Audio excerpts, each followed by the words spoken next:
And I agree with Bank of America. I think if we break 121, which was the high at the end of January, it will go very quickly up to probably like 200. So maybe not 300 like Bank of America sees it, but why not 200?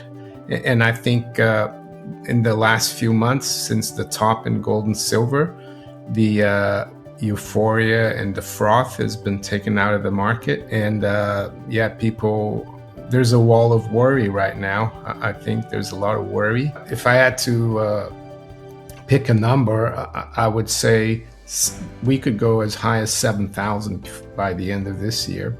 I wouldn't be surprised. And in 2 years' time, we could be even at 10,000. I wouldn't be surprised. Mario Innecco believes gold and silver could be preparing for another explosive rally as market fear replaces the euphoria seen earlier this year. Referencing major technical levels and growing support from institutions like Bank of America, Innecco suggested silver could surge rapidly toward $200 if it breaks above the key $121 resistance zone. He also projected that gold prices may climb as high as $7,000 by year-end and potentially reach $8,000 to $10,000 within the next 2 years. According to Mario Innecco, rising debt, inflation concerns, and weakening confidence in fiat currencies are driving investors toward precious metals as long-term financial protection. Now we present the clips from Mario Innecco's interview. Subscribe now. Metal moves for daily updates on precious metals, economic trends, and wealth-building opportunities. Stay ahead of the financial shift and never miss a market-moving alert. Here's the chart, and the reason why I see it going probably to near 100 by July is that we saw a low here on March 23rd, around 60. And ever since then, we've seen higher highs and higher lows. And the recent low here also hit this trend line that we had broken out of. It retested it and it's held. So if we make a new high in the next few weeks, and we go through 90, it's a very, it's not very far away from 100. And that's why I said I think we could go to 100. It's just, it looks like we're now back on the trend is higher because we're making higher highs and higher lows. Of course, this is, nothing is ever in technical analysis can change, but it looks pretty good in my opinion. Yeah, I guess it would be, some kind of settlement in this Middle Eastern conflict. Mm-hmm. Yeah, that would help silver, because silver and gold have been every time things get worse geopolitically with that war, oil goes up and gold and silver get hit hard. So yeah, I would think it would be pointing to some kind of resolution of the conflict. I've been hearing that since last year, the second half of the year, that they've been buying not just silver but gold and physical. And if you think about it, the higher the price of silver goes, and we are at unprecedented prices go back 45 years.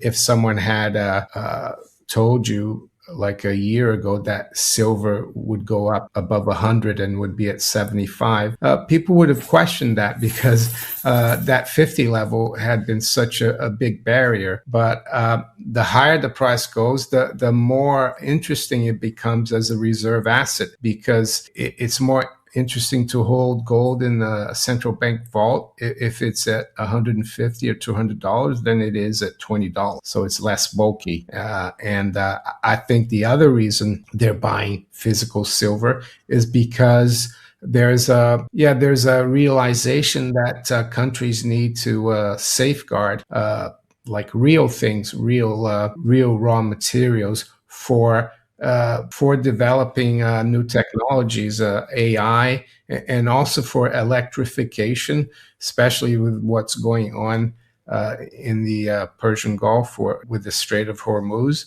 I think like China has proven that they've rebalanced their energy like infrastructure quite well. They're doing a lot of let's say they're moving towards EV a lot in China, and they actually use thermal coal to power their electric power for the EVs. Of course, in the West, we're not doing that because we, especially here in the UK, we're into this climate change thing that we can't use coal. I mean, I agree with Bank of America. I think if we break 121, which was the high at the end of January, it will go very quickly up to probably like 200. So maybe not 300 like Bank of America sees it, but why not 200? And I think in the last few months since the top in gold and silver, the euphoria and the froth has been taken out of the market. And people, there's a wall of worry right now. I think there's a lot of worry. A lot of people, concerned that it's going to go lower. And usually that's a good thing. That's a reverse indicator for the sentiment being low. And I saw the other day as well, Michelle, that I think Bank of America bought a big chunk of a silver mine as well. Silver's powerful breakout structure is gaining momentum as analysts point to higher highs, higher lows, and strong technical support following the March rebound near $60.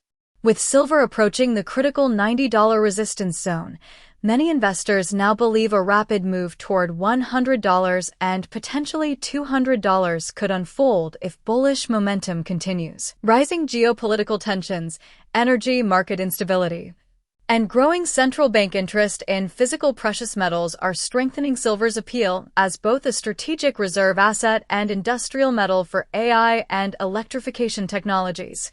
Analysts also note that weakening market sentiment and fading euphoria may actually support the next major silver rally as institutional demand continues increasing globally. Let's get back to the interview. I was thinking earlier today, I think, and it might sound not very specific, but I remember after the 2024 election, gold had gone up to 2,800 and then it dropped to 2,500 after the result. And a lot of people were worried. And here we are now at 4,500 almost, I think, near there. So almost $2,000 higher. But if I had to pick a number, I would say we could go as high as 7,000 by the end of this year. I wouldn't be surprised. And in 2 years' time, we could be even at 10,000. I wouldn't be surprised. I think this conflict in Iran is going to be akin to Britain's Suez crisis, where after that, Britain really went downhill. The pound wasn't as important anymore. And like you said, it is going to accelerate a de-dollarization. And the other thing is that countries will want now a neutral reserve asset, and that's what gold and even silver are to some extent. Mm-hmm. So in 5 years' time, I see gold and silver being a lot more important.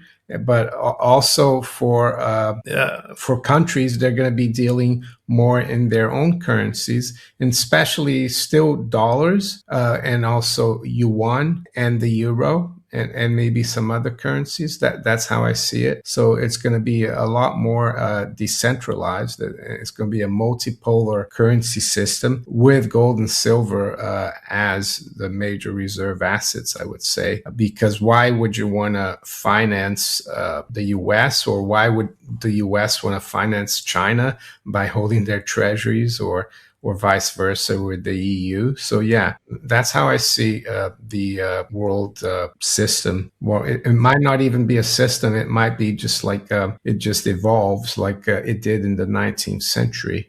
Yeah, in the 19th century, we didn't have international organizations like the IMF, the World Bank, and countries just traded and they settled their surpluses and deficits in gold. So it wasn't really a system. It was just countries trading. And that's how I see it. Maybe the BRICS might try to make it more of a system, but in a way, I think that's good. It's just a free market in money and trading, and and going back to real money.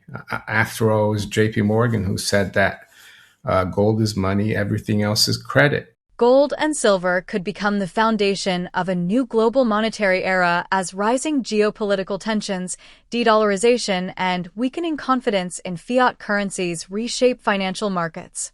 Analysts believe gold prices may surge towards $7,000 by year-end and potentially reach $10,000 within the next few years as nations increasingly seek neutral reserve assets outside the US dollar system. The growing influence of BRICS economies, concerns over U.S. debt, and shifting trade alliances are accelerating demand for physical precious metals worldwide. Many experts now argue that gold and silver are re-emerging as true money, supporting a more decentralized and multipolar global financial system in the years ahead. Let us know your opinion on this analysis in the comments below.